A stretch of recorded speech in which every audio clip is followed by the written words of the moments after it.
Today I am Catanghal, and the topic that I will discuss is about the types of bonds. So the common characteristics of various types of bonds are, the first one is the term bonds. So ito yung mga notes na ini-issue ng companies to the public or investors with scheduled maturity dates. So the term of the bond is the amount of time between bond issuance and bond maturity. So, for example, let's assume na yung company nag-issue siya ng $1 million worth of bonds in January 2020. So, all of which are set to mature on the same date 2 years later. So, yung investor, nag-expect siya na ma-receive yung payment from these term bonds in January 2022. So, the next type of bond is the serial bond. It's a bond issuance where a portion of the total number of bonds are paid of each year. So, this result is a gradual decline in the total amount of the issuer's debt outstanding. So, for example, dito is yung $1 million 10-year serial bond will have $100,000 of bonds matures once a year for 10 years.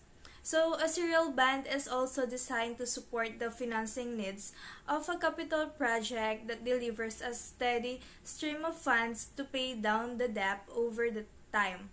For example, a toll road may require initial funding with the bond issuance. So, after which toll proceeds are used to pay off the bonds over a long period of time. The same situation arises for an apartment complex where bonds are used to pay for construction of the complex and the resulting rents are used to pay for the bonds. Next type is the secured bond. It's a type of investment in debt that is secured by a specific asset owned by the issuer. So the asset serves as the collateral for the loan. So the issuer defaults on the bond, the title to the asset is transferred to the bondholders. So secured bonds may also be secured with a revenue stream that comes from the project that the bond issue was used to finance. So, secured bonds are seen as less risky than unsecured bonds because yung mga investors in them are at least partially compensated for their investment in the event of default by the issuer. So, yung types of secured bonds include dito yung mortgage bonds and equipment trust certificate. They may be collateralized by assets such as property, equipment, or an income stream. Next naman is yung unsecured bond. Ito yung obligation ng isang organization or government that is not backed by any assets. Yung unsecured bond is also not backed by the stream of cash flow from any revenue-generating operation. So, instead na yung investors are relying upon the general creditworthiness of the issuer and deciding whether to purchase such a bond. So, for example of unsecured bonds is yung corporate or yung government entity may sell unsecured bonds because it does not have a sufficient amount of asset to serve as collateral for the bonds. So, alternatively, the entity may be so large, profitable, and well-financed that investors are willing to do without the extra protection of a security feature. Or yung government can simply raise taxes if it needs additional funds to pay off its bond obligation. Next naman is yung the registered bonds. Include dito yung debt obligation that have the owner's name and the contact information registered on file at the issuing company. So, yung mga individual lang na recognized as the registered owner as of the interest payment date may receive the agreed upon earnings. So, kung sino man yung magpe-present ang mga bond certificate na hindi naman sila yung nakaregister doon or yung owner nun na nasa file will be denied the coupon payment. So, if a registered bond is lost, stolen, or destroyed, it can be easily replaced due to the fact that the owner's information is on file with the issuer. So, next naman is yung coupon bond. It also referred to as a bearer bond or bond coupon. It's a debt obligation with coupons attached that represent semi-annual interest payments. So, with coupon bonds, so there are no records of the purchaser kept by the issuer.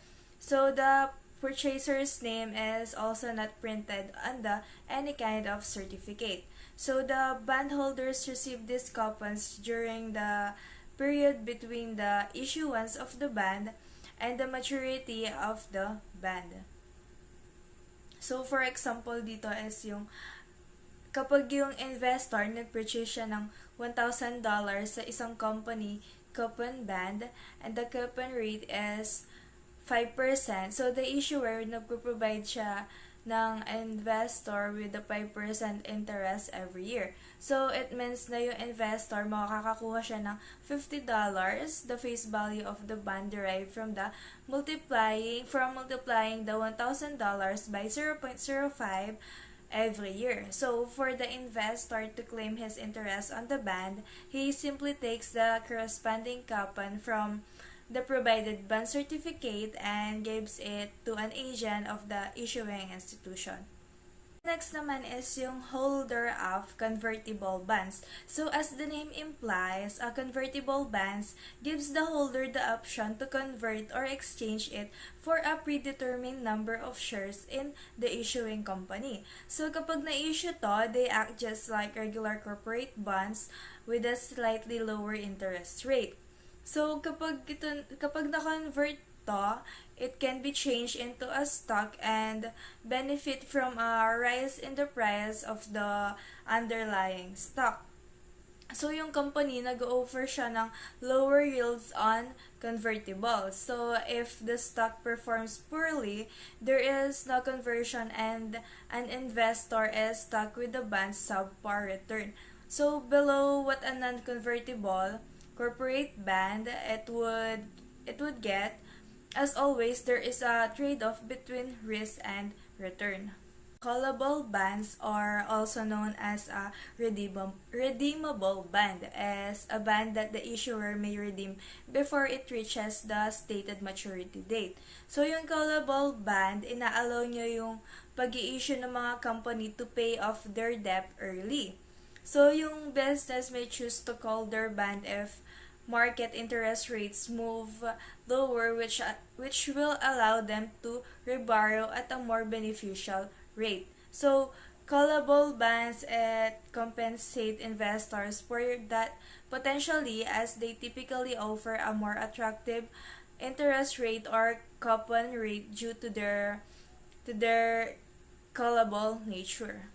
Next is the guaranteed bond. It's a debt security that offers a secondary guarantee that interest and principal payments will be made by a third party should the issuer default due to reasons such as insolvency or bankruptcy. So a guaranteed bond can be or either the municipal or corporate variety. So it can be backed by a bond insurance company, a fund or group entity, a government authority, or the corporate parents of subsidiaries or joint ventures that are issuing bonds.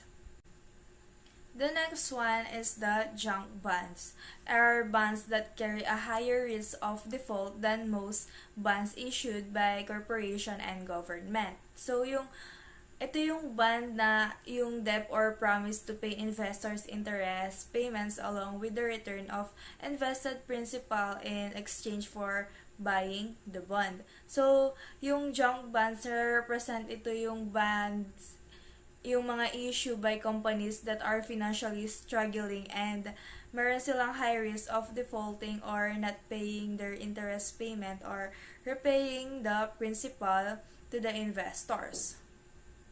So yung junk bonds are also called high-yield bonds since the higher yield is needed to help offset any risk of default. So the last type of bonds is the floating rate bonds. So yung conventional bond, meron siyang fixed rate na naka-specified in the face of certificate kung saan nagbe-base kapag nagko-compute ng interest. So yung floating rate bonds, normally ginagamit siya ng banks at times when the inflation rate together with the interest rate is relatively uncertain. So that's all the 11 types of bonds, and thank you.